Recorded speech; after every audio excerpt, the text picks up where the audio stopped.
अस्सलामु अलैकुम वरहमतुल्लाहि वबरकातुहू। आप देख रहे हैं ए रहमान ऑफिशियल्स में आपका भाई आरिफ रहमान। तो नाज़रीन किराम, जैसा कि पूर्वी बर्दवान जिले के बर्दवान दक्षिण विधानसभा सीट से बीजेपी कैंडिडेट संदीप नंदी के समर्थन में बीजेपी के प्रदेश अध्यक्ष दिलीप घोष ने आज रोड शो किया, मगर इस रोड शो को लेकर पब्लिक ने जमकर हंगामा कर दिया और तोहफे में दिलीप घोष के रोड शो फ्लॉप हो गए और दिलीप घोष के रोड शो पर पथराव किया गया। तो घटना को लेकर इलाके में तनाव है। वहीं इस घटना को लेकर टीएमसी ऑफिस में तोड़फोड़ भी की गई है।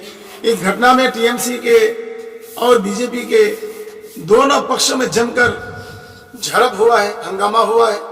झड़प के कारण लोगों के घायल होने की भी खबरें आ रही हैं। बाद में बड़ी संख्या में पुलिस बल तैनात पहुंची स्थिति को नियंत्रित किया। जानकारी के अनुसार बीजेपी के प्रदेश अध्यक्ष दिलीप घोष का रोड शो जब बर्दवान पार्क रोड स्थित राशिकपुर मोड़ के पास पहुंचा, तब टीएमसी के समर्थकों ने रोड शो पर पथराव कर दिया। इसके साथ ही काले झंडे दिखाकर जमकर विरोध किया। स्थिति बेकाबू हो गया। काले झंडे दिखाकर विरोध करने के बाद स्थिति इतनी बेकाबू हो गई कि विरोध में बीजेपी समर्थकों ने टीएमसी के स्थानीय ऑफिस पर तोड़फोड़ की। इसके साथ ही बीजेपी और टीएमसी के बीच झड़प शुरू हो गई। स्थिति को संभालने के लिए पुलिस और केंद्रीय बल मौके पर पहुंची।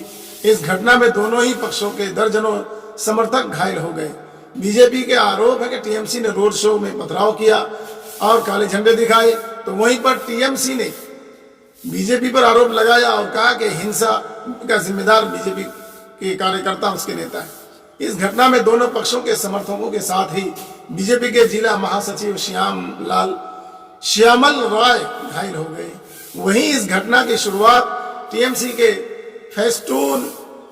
फेस्टून बीजेपी द्वारा फाड़े जाने पर साथ ही हुई है। इसके बाद घटना ने विकराल रूप धारण कर लिया। दरअसल जब दिलीप घोष का रोड शो चल रहा था, टीएमसी का आरोप है कि तभी फेस्टून फाड़े गए थे।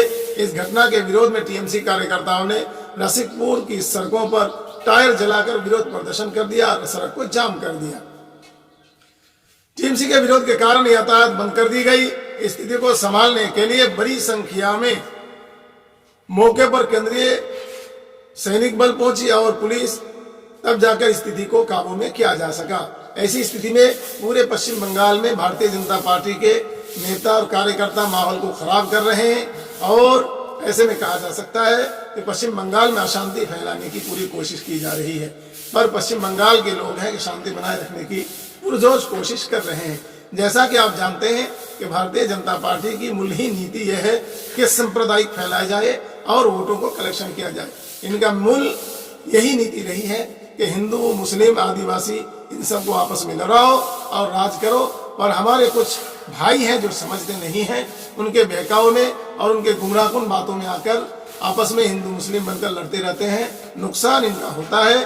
आप हमें ये भी बताइए कि आज तक जितनी भी झड़पें हुई हैं, किसी भी बीजेपी के बड़े नेता या बीजेपी के बड़े नेताओं के औलाद या उनके बेटा बेटी कोई भी जख्मी हुआ हो या उनके घर जलाए गए किसी भी बीजेपी नेता के या किसी भी पार्टी के नेताओं के औलाद ऐसे आंदोलन और झड़पों में जख्मी हुआ हो या ऐसे ही किसी भी टीएमसी के नेता या कार्यकर्ताओं के घर बार जलाए गए हों, कहीं नहीं। सिर्फ आम इंसान ही आपस में लड़ झगड़ कर मरते हैं और ये अपने कुर्सी पर बैठकर सत्ता की रोटी सेकते हैं और उसके मजे लेते हैं और फोकट में पब्लिक मारी जाती है। तो ऐसे में पब्लिक से हमारी अनुरोध है कि आप शांति बनाए रखें। आप जिसे चाहते हैं उसे वोट करें, फोकट में लड़ाई झगड़ा ना करें, क्योंकि नुकसान आप ही का है और कोई भरपाई करने वाला है नहीं। आपका नुकसान आप ही को खुद उठाना पड़ेगा।